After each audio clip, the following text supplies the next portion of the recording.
Bu videoda tesip yolculuğumuzun ikinci adımına geçiyoruz.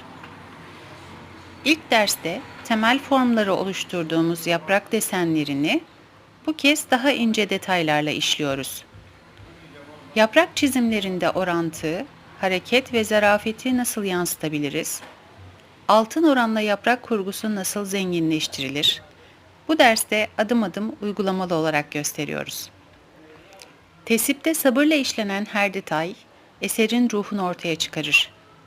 Bu çalışmayla hem klasik form anlayışını pekiştiriyor, hem de motiflerimize daha fazla estetik değer katmayı öğreniyoruz.